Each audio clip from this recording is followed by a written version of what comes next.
Nathan Hill here with Success Stories. Joining me today is Justin Buell from Eastern Idaho. We are talking about how the paid parent PCS caregiver program that has been allowed during the public health emergency has affected his home and his household. Justin, welcome. Thank you so much for having me. All right, Justin, tell me a little bit about, or tell us, all of our viewers, a little bit about your household and your family. So I'm Justin. I'm 48. My wife Tanya, and she's 48 also. And our daughter Araya is four. Well, she'll be 5 April 12th. She has a diagnosis since birth of pseudointestinal obstruction, megacystis of the bladder, and is autistic and is nonverbal. Okay. And you have other children as well? I do. I have another daughter named Araya's sister. She's 18, and her name is Jocelyn. Okay. All right. All right. So tell us, how does Araya's situation affect the daily routine of the home?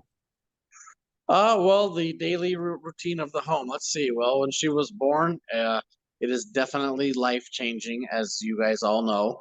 Um, Her daily day consists of changing dressings and gauzes and bathing and sterilizing areas. It consists of emptying catheters, and she has a G tube for venting, so emptying of the contents of that several times a day. They do leak, so our washer and dryer is running a marathon 24/7. It seems like a a lot of therapies and appointments, occupational therapy, speech therapy. She is nonverbal right now, but in hopes that she will speak, and we do all sorts of therapies to give her the most if you will, normalcy to what her life allows. And we do reading and try to do phonics sounds and different activities. We really work on a lot of things that involve eye contact, because her eye contact is basically our communication towards if I can look at her eyes and know if, like, hey, she has a fever, or maybe her stomach is distended, or she's hurting, or she's tired, or she's enjoying the activity of what she does. I can pretty much read her eyes, like a form of communication, as talking is. Now, it sounds like to me that this level of therapy and care, the daily care that you have with Araya, just from what I'm hearing you say, it sounds like it takes dedicated one-on-one attention. Is that right? All day long. Araya has a Broviac line in her chest, which some people would to maybe it's kind of like a PIC line, but it's permanent. Araya has been TPN dependent, which is called total perinatal nutrition. It's basically a bag that we get from a medical supply company called Corum. They make her recipe of food every week, and we get it on Thursdays. That is her form of nutrition. So we have to mix and make all that and take her on it and off it. And then she is also on what's called Omega Ven, which is her like fats and lipids that we have to put off and on all day long. She does take a lactating ball to hydrate her kidneys every single day. That takes about an hour and a half to infuse everything. And then, being that she has the megacystis of the bladder, her bladder is basically the size of a teenager to a young adult, and she's only 4. So we have to give her ampicillin, and she does have a Foley catheter right now because it was her kidneys were sort of having some failure. And I don't want to say the failure, but were failing. So, but normally I would cath her 4 times a day. Also, I don't know how long this procedure with the Foley catheter is going to stay. But yes, to answer your question, she is nonstop. You pretty much live in her room or where she's at. And what does that do for, you know, time with other family members? You know, I mean, if you're dedicating all day, h- how do you get to get time with your other daughter or your wife? I mean, how does that work? Well, thankfully, my wife Tanya works from home, and so like if I need to take a shower or I need to run and grab a prescription or go to the hospital and get something, she can take her lunch break whenever she wants, but that's only a half hour. So a half hour, as you know, is a blink of an eye Right. or something like that.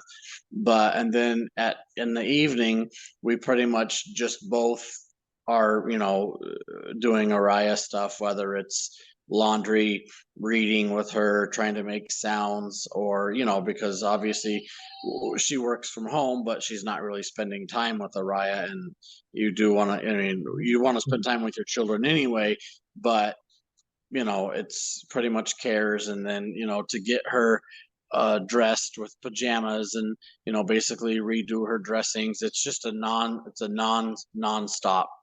Right. uh cycle. And how about going on vacations, traveling, say going out of state, traveling. Does Well, this kind of we situation we're prevent that? yeah, we're from Phoenix, so we've brought her to Phoenix driving before, but it, we haven't really went on a vacation or did anything yet. But it entails a lot of preparing because we have to get a hold of the medical supply company that sends her week. 'Cause she gets labs every Monday, and Mhm. then whether so then the doctor can read them on Tuesday, and then he puts in the ingredients for her food to be made Wednesday, and then we receive it Thursday.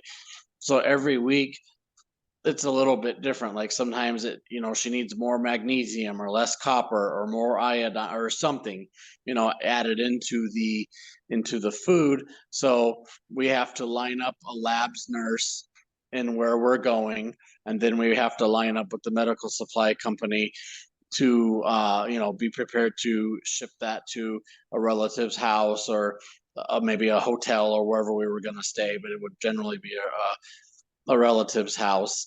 Um, and then we just continue to do our stuff. She's pretty severe on the autism. Uh, I forget what you call it. Spectrum. But with the spectrum, yeah. Mhm. Sorry, I'm not used That's to all right. doing video That's all with right. the spectrum.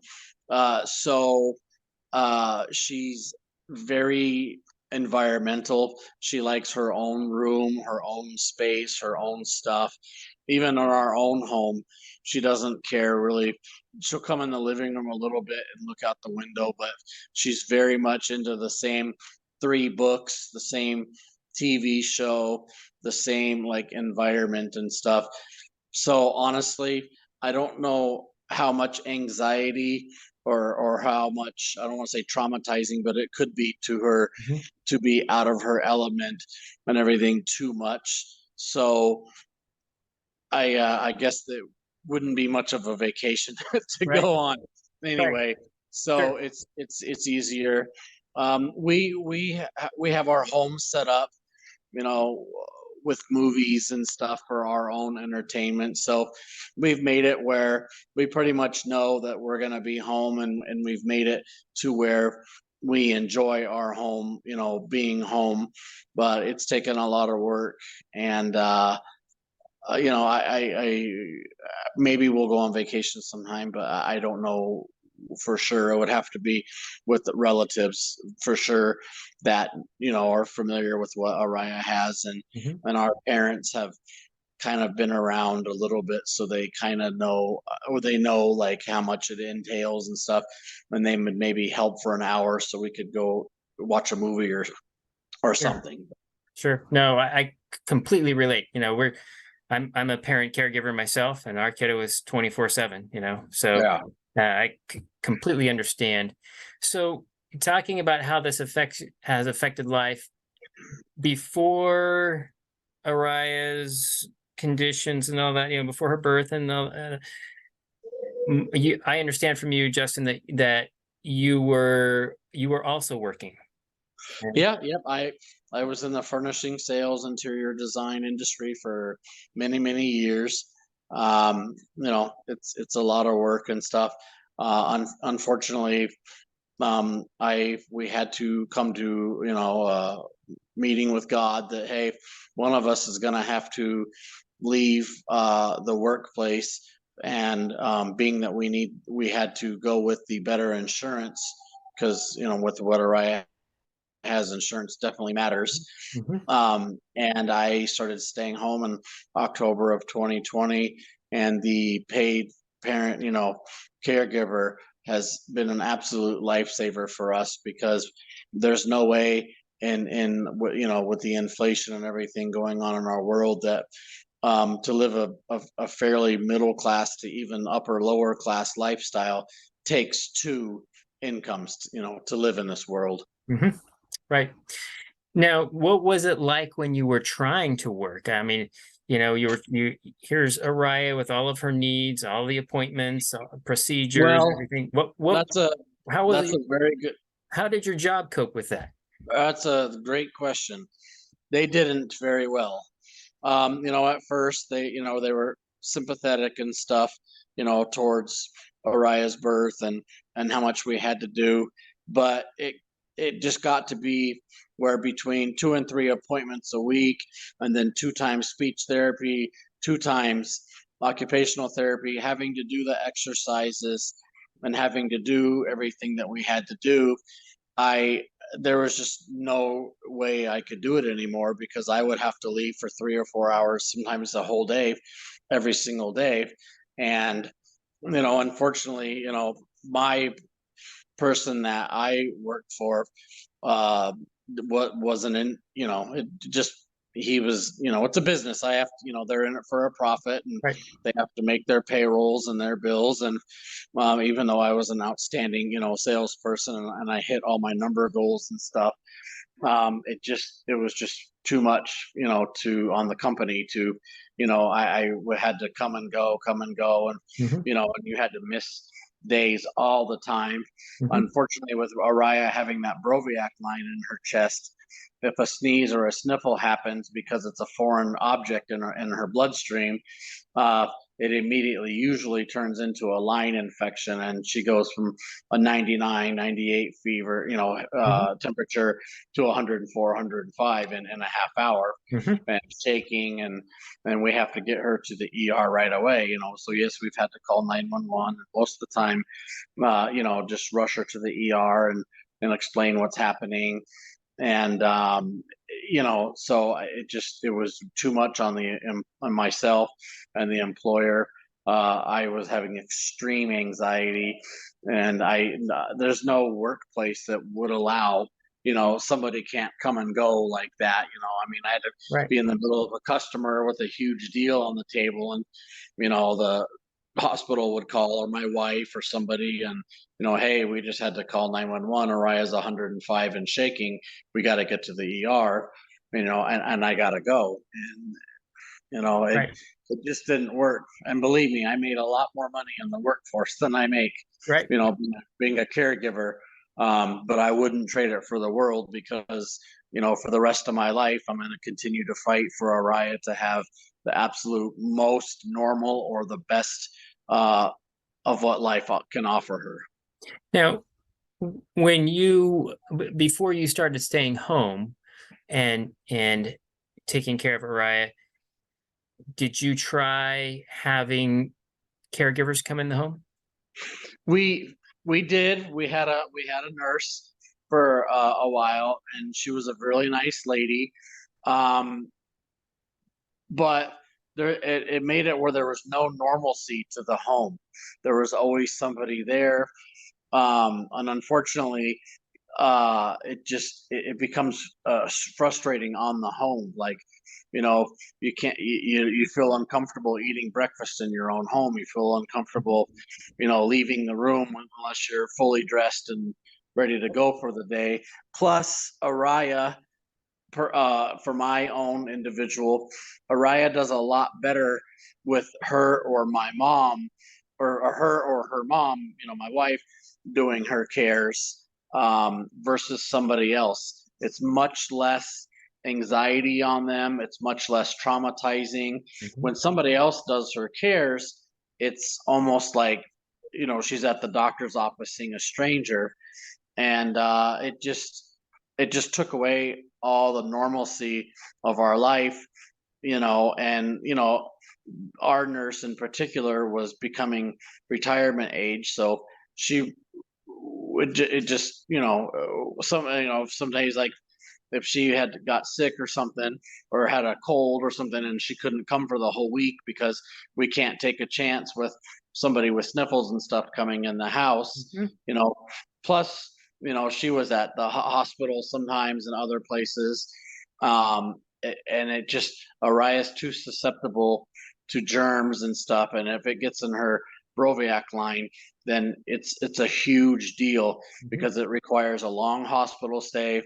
They have to remove the line. She has to eat just like electrolytes and stuff like that through a part an IV, until all the antibiotics have worked, killed all the germs, and then she has to go into surgery and go under anesthesia, because they have to cut a little slit in her chest, and it has to go into like a major vein where there's an artery pumping to and from the heart, because that's where all of her medication goes into.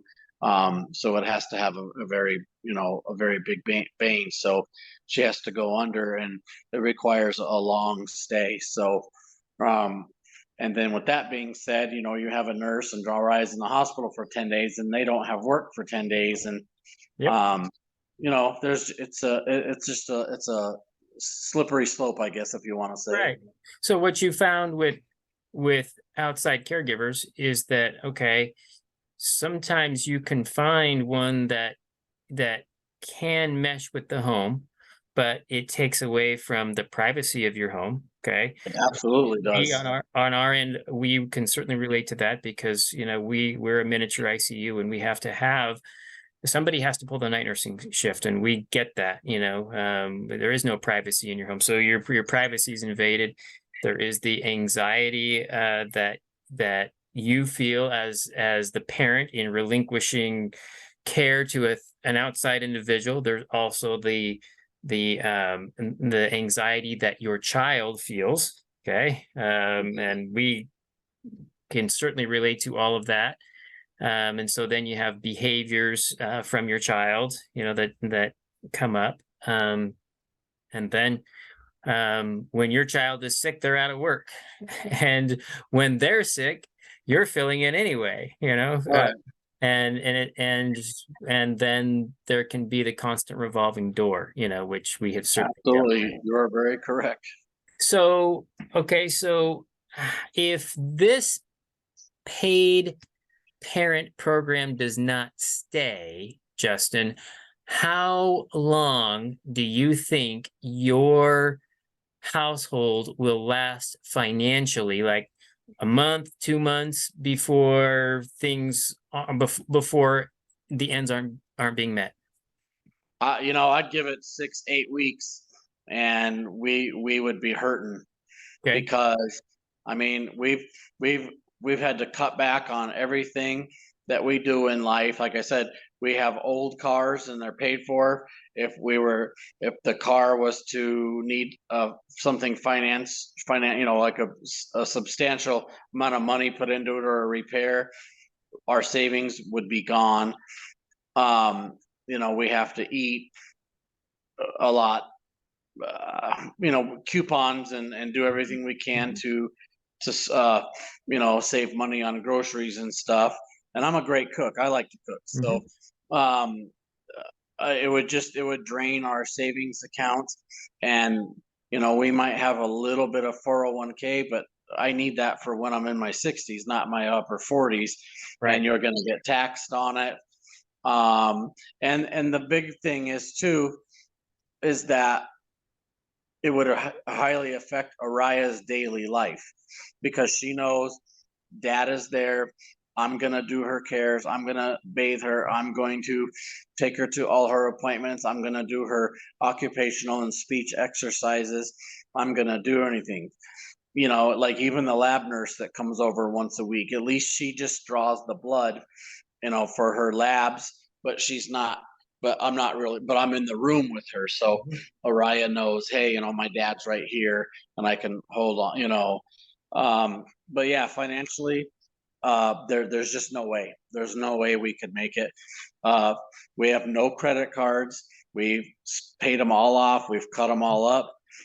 We cannot use them because even with the pay from being a PCS, our finances and our budget are tight, Right. and we have them how we are. And having a credit card or something is just not in the books because we have our utility, we have our water, we have our sewer and trash, and our mortgage payment, and then gas to and from her appointments and our and then Araya's clothing and stuff. Mhm. Um, and that is as tight as it gets. Like we're not even putting into our savings anymore, which Right. really scares me because someday when we're supposed to retire, I don't know how we would. And I've also have to we also as parents have had to, you know we very well know that Araya, there's a extremely high chance Araya will never leave the home, Right. and Right. we will have her at home and that's fine because she's a gift from God. But she has expenses, and her room, like you said, her room is set up like a hospital room. Yep. There's materials everywhere. Everything is organized in Yep. inventory. Yep. We have a custom changing table to do all of her cares on and stuff. So with that being said, um, it all costs and electricity, and there's pumps always going. Mhm. Yep. Yep. We on our end, we run about 10 machines on our end. So we know this drill very well. Would you say that, or have you seen that Araya is healthier when you don't have an outside caregiver, when it's just you? 100%. Her specialist. Am I allowed to say a name? You can. Absolutely. Yeah. Yep. Her specialist. His name is Dr. Adrian Kernell. He is absolutely amazing. He's been her specialist and her surgeon since birth. Um, he has said her being with you guys is such a great thing because her trauma, like her anxiety levels are down, you know, and she just seems a lot happier and healthier. Her weight is being gained. Her hospital stays are not as much. Uh, and he said that, how educated we have become as parents and what she has. She is a very lucky kid, to have parents that are Mhm. that educated and stuff. Unfortunately, and I don't know for your case, but when it's such a rare thing, even a nurse or I can go into an ER, Mhm. and if her specialist isn't there, I have to explain for a half Yes. hour to the doctor what she has, what Yep. these are. They don't even know what some of the lines and tubes are and have to explain everything. But most generally, they have to call Dr. Curnow on his cell phone, at 1 or 2, 4 in the morning, whether Yep. he's in the country or not, and get the gist on what's going on with the riot. So, um, our education as parents, we've dove into it head first because what parent doesn't want the best for their kids? Right. And you have to understand what's going on. That's right. And so then when you do that, then your child is healthier. You spend less time in the hospital, and time in the hospital is a tremendous interruption to family life. So Absolutely. you can't have any normalcy, any sense of any normalcy, and so this paid parent caregiving has allowed you to keep her healthier, which has been then a savings to both your insurance, your private insurance, and then I would imagine that is Medicaid a secondary insurer for Uriah? Yes. Or Idaho's Katie Beckett Medicaid is secondary. Okay, so they're saving money because if she's healthier and she's going to the hospital less, and that's less prescriptions, less hospital visit pays. I mean, it's saving them money, So that is It absolutely is, and even and to take that a step further, her happiness. yes, And I fully believe that when somebody's happy and laughing, they're healing themselves inside yes, rather than being a stranger in and out of the house all the day and not knowing what's going on. And unfortunately, praise nurses in the hospitals, but they're around terrible germs all day long. they And are. we can't have them around Uriah. Nope. Nope. And we have found even in our situation the same thing that you know us as parents devoting ourselves to giving the care keeps our child healthier. I mean, extreme, much healthier than being having all sorts of individuals in and being out in the community. So that is a big savings for Medicaid. And aside from the fact that you getting paid, that means that you are not you're not using things like food stamps, or you're reducing your use of food stamps. If you have some, you're putting income tax withholdings into the system. You're not just draining the system dry, you know. Yes, you're correct. So Mhm. so it's a win all the way around. Okay. So um boy, if you could say something to I'm gonna give you a list. If you could say something to Idaho's Department of Health and Welfare, and I send the links to this channel to all the big shots, federal and state. Okay, so if you could say something to Idaho Health and Welfare about this, to Idaho's Governor Brad Little about this, because they do have this channel as well. And if you could say something to Secretary Becerra of Health and Human Services and CMS, because they have this channel as well. That's Centers for Medicaid and Medicare Services. What would you say to them about this? Well, to whom it may concern, this has been absolutely life changing for my family and for my child. Uh, not only do I get to treat her, take care of her, I also learn from her every day. I'm going to be, her caregiver for as long as I'm on this earth. Having this being paid to stay home with her, there's just no way that we could do it without being paid because it's a two-income society. Grocery inflations, this is something that I hold in my heart very, very strong, that I need this to continue in my household.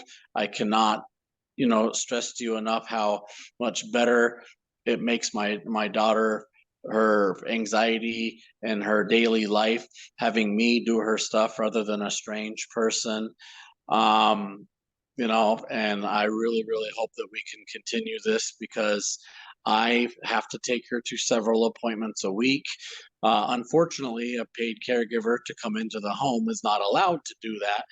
So I would have to come home and do that all day, every day anyway. With that being said, I really, really need this to continue for my household and for my daughter.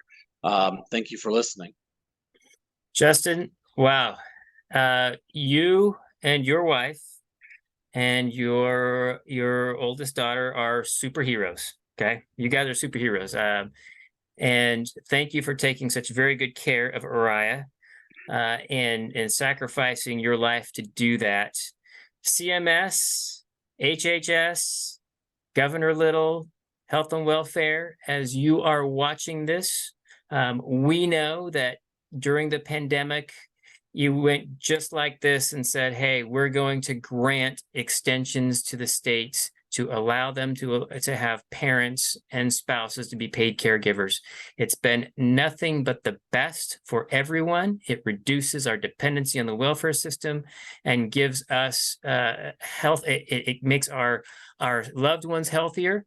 So please go like this again and extend it. We extended the telehealth flexibilities for COVID for 2 years, regardless of the public health emergencies. So those are going till December 31st, 2024. Let's do the very same thing. Let's extend these flexibilities for parents and spouses, and let's give the states some time then to effectively put together some good programs. So thank you very much for watching. If you are a parent or a home care agency, and you have a story to tell, no matter where you're at in the country, look in the description to this video. My email will be in there. Email me and I will get back to you. Thank you very much for watching. And Justin, thank you again.